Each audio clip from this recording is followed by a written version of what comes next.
دینداری کے سلسلے میں، تقوی و طہارت عبادت کے سلسلے میں ایک دوسرے سے آگے بڑھنا، ریس لگانا، دوڑ لگانا، یہ امر مستحسن ہے، اچھی بات ہے۔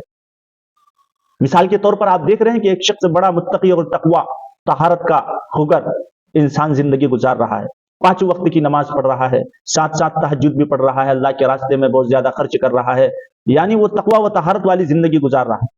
تو آپ کو ریس لگانا، اس سے آگے بڑھنے کی کوشش کرنا ہے۔ اگر کوئی 4 رکعت تہجد کی نماز پڑھ رہا ہو تو ہمارے اندر یہ شوق اور جذبہ ہونا چاہیے کہ میں اس سے آگے بڑھوں اور 8 رکعت پڑھوں، 12 رکعت پڑھوں۔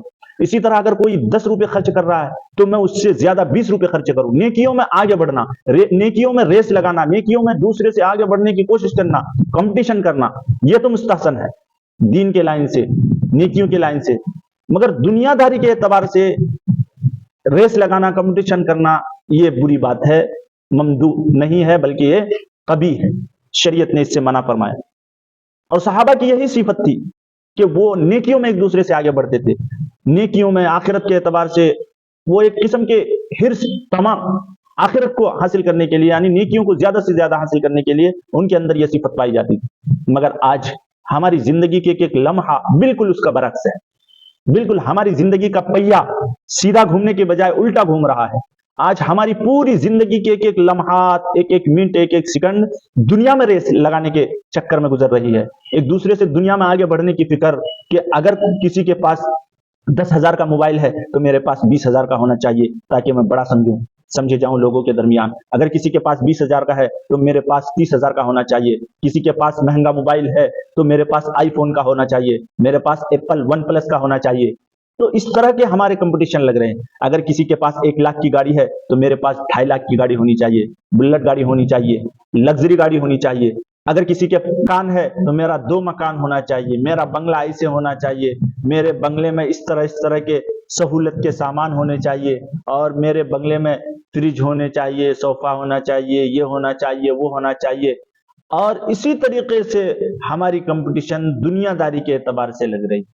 تو میرے محترم بزرگ دوستو، پھر ہماری زندگی کے سکھ، چین سب تباہ و برباد ہو رہے ہیں۔ تو کمپٹیشن ہمیں کس میں کرنی چاہیے؟ نیکیوں میں، فاستبقوا الخیرات۔ قرآن کی جو آیت میں نے پڑھی ہے اس میں اللہ تبارک و تعالیٰ نے یہی بتایا کہ نیکیوں میں ایک دوسرے سے آگے بڑھو، نیکیوں میں ایک دوسرے سے کمپٹیشن کرو، نیکیوں میں ایک دوسرے سے آگے بڑھنے کی کوشش کرو۔ اگر کوئی شخص تہجد، اشراق، چاشت، اوابین، نوافل میں کثرت نمازیں پڑھ رہا ہے، قرآن کی تلاوت کر رہا ہے، اگر کوئی 1 پارہ کر رہا ہے تو میں 2 پارہ کروں گا، اس طریقے سے اگر ہم نیکیوں میں کمپٹیشن کریں گے تو ہماری زندگی، دنیاوی زندگی بھی خوشحال ہوگی اور آخرت بھی خوشحال ہوگی۔ اور یہی صفت صحابہ کرام کی تھی۔ صحابہ کرام رضوان اللہ علیہم اجمعین کی گھٹی میں یہ بات پڑی ہوئی تھی کہ وہ صحابہ ایک دوسرے سے نیکیوں میں آگے بڑھنے کی کوشش کرتے تھے، ایک دوسرے سے آگے بڑھنے کی، آخرت کے سلسلے میں ایک دوسرے سے آگے بڑھنے کی کوشش کرتے تھے۔ اگر کسی صحابی نے 10 روپے خرچ کیا تو دوسرا صحابی کی خواہش ہوتی تھی کہ میں 20 روپے خرچ کروں۔ کوئی 1 سا کھجور اگر صدقہ کیا، دوسرا 2 سا کھجور صدقہ کرنے کی کوشش کرتے ہیں۔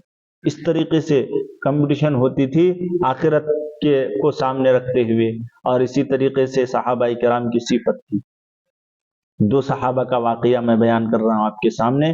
2 امیر المومنین حضرت عمر فاروق رضی اللہ عنہ اور حضرت ابو بکر صدیق رضی اللہ عنہ، یہ 2 صحابی آپ دیکھیں کہ کس طریقے سے صحابہ نیکیوں میں ایک دوسرے سے آگے بڑھنے کی کوشش کرتے، کمپٹیشن کرتے۔